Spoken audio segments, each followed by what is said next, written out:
Assalamualaikum warahmatullahi wabarakatuh.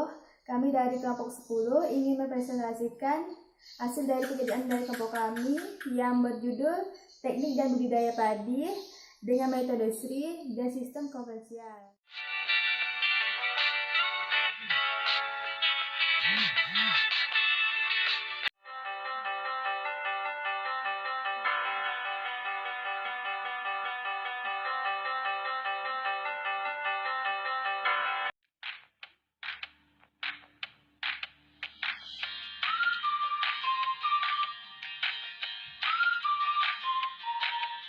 Di sini saya akan memulai presentasi dari kelompok kami. Jadi apa itu metode SRI? Metode SRI merupakan usaha tani yang dapat menghemat penggunaan input, seperti penggunaan input air, penggunaan pupuk, penggunaan benih, dan penggunaan pestisida kimia melalui pemberdayaan petani dengan kearifan lokal. Salah satu inovasi metode budidaya padi yang dikembangkan pada tahun 1980-an oleh di Madagaskar pada tahun 1961. Lalu dikenal oleh berbagai dunia pada tahun 1997 termasuk Indonesia. Prinsip budidaya padi organik SRI. Yang pertama, tanaman bibit berusia kurang dari 12 hari setelah semai ketika bibit masih berdaun 2 helai. Yang kedua, bibit ditanam satu pohon per lubang dengan jarak minimal 25 cm persegi. Yang ketiga, pindah tanam harus segera mungkin atau kurang dari 30 menit dan harus hati-hati agar tidak terputus. Yang keempat, penanaman padi dengan perakaran yang dangkal. Yang kelima, pengaturan air. Pemberian air maksimal 2 cm dan tanah tidak diairi secara terus-menerus sampai terendam dan penuh namun hanya lembab. Yang keenam, menjaga keseimbangan biota tanah dengan menggunakan pupuk organik. Keunggulannya yaitu yang pertama, tanaman hemat air, yang kedua, hemat biaya, yang ketiga, hemat waktu, yang keempat, ramah lingkungan, yang kelima, produksi meningkat. Oke, baik, berikutnya adalah langkah-langkah budidaya padi dengan metode SRI. Itu meliputi 5 bagian. Yang pertama adalah pengolahan lahan, kedua persemaian, ketiga penanaman, keempat perawatan, dan yang kelima adalah pemanenan. Kemudian perbedaan budidaya padi konvensional dengan metode SRI, yang pertama adalah pada pengolahan lahannya. Pada metode SRI, tanah digaru kemudian disebari dengan pupuk organik. Yang kedua adalah pada fase persemaian. Dengan metode SRI digunakan teknik khusus, yaitu teknik benih yang diseleksi dengan menggunakan larutan garam. Kemudian persemaian bisa dilakukan dengan menggunakan wadah dengan kebutuhan benih yang sedikit, yaitu antara lain 5-10 gram per hektar. Bibit yang telah disemai diangkat tidak dengan menggunakan metode cabut, bersama dengan tanah-tanah yang melekat pada akar dan langsung ditanam di sawah. Kurang dari 30 menit setelah dari persemaian kita angkat, kita pindahkan ke lahan tersebut. Yang berikutnya adalah pada penanamannya.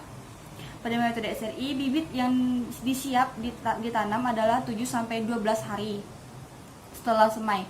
Satu lubang tanam berisi 1 bibit saja. Kemudian bibit ditanam dengan kedalaman 2-3 cm. Metode pengairan yang digunakan yaitu dengan intermittent atau pola pengairan terputus, atau sawah tidak terus-menerus digenangi air. Ada sistem drainase yang baik di tiap petak-petak sawahnya. Metode SRI juga menggunakan pola pengairan dan pola pengairan terputus. Ada sistem drainase yang baik dan tidak terpetak-petak pada sawahnya. Yang ketiga adalah pada perawatannya. Pada metode SRI ini menggunakan pupuk kandang atau bokasi yang diberikan atau ditambahkan menggunakan pupuk organik dan pupuk cair yang mengandung mikroorganisme lokal. Penyiangan juga dilakukan pada dalam metode SRI ini bertujuan untuk membersihkan gulma. Tekniknya dengan membenamkan gulma yang tercabut ke dalam tanah juga agar memperbaiki struktur tanah dan dilakukan menggunakan tenaga manusia atau alat bantu seperti susruk. Yang terakhir adalah pada pengendalian hamanya. Pada pertanian konvensional, untuk mengendalikan hama biasanya petani menggunakan pestisida kimia, sedangkan pada metode SRI petani menggunakan pestisida organik. Di sini saya akan memperjelaskan tentang perbandingan metode SRI organik dengan sistem konvensional. Di sini ada 10 komponennya, yaitu yang pertama yaitu kebutuhan benih. Di sistem konvensional membutuhkan benih 30-40, sedangkan di sistem SRI organik yaitu 5-7 kilo. Terus di komponen kedua yaitu pengujian benih, di sistem konvensional tidak dilakukan, sedangkan di sistem SRI organik dilakukan pengujian. Yang ketiga yaitu umur persemaian. Umur persemaian yaitu di sistem konvensional yaitu 20-30 hari sebelum tanam, sedangkan di sistem SRI organik yaitu 7-10 hari sebelum tanam. Terus yang keempat, pengolahan tanah. Di sistem konvensional pengolahan tanah yaitu 2-3 kali, sedangkan di sistem SRI organik itu hanya 3 kali. Terus yang kelima, jumlah tanaman lubang. Di sistem konvensional rata-rata 5 pohon, sedangkan di sistem SRI organik yaitu 1 pohon per lubang. Terus yang komponen posisi akar waktu tanam, yaitu di sistem konvensional tidak teratur, sedangkan sistem SRI organik sistem akar horizontal. Terus yang ketujuh yaitu pengairan. Di sistem konvensional pengairannya terus digenangi, sedangkan di sistem SRI organik tidak digenangi, hanya lembab disesuaikan. Terus yang kedelapan, pemupukan. Di sistem konvensional pemupukan mengutamakan pupuk kimia, sedangkan sistem SRI organik yaitu kebutuhan hanya dengan pupuk organik. Yang kesembilan yaitu penyangan. Penyangan pada sistem konvensional yaitu diarahkan pada pemberantasan gulma, sedangkan di sistem SRI organik yaitu diarahkan pada pengolahan perakaran. Terus yang terakhir yang ke-10 yaitu rendemen. Di sistem konvensional 50-60%, sedangkan di sistem SRI organik yaitu 60-70%.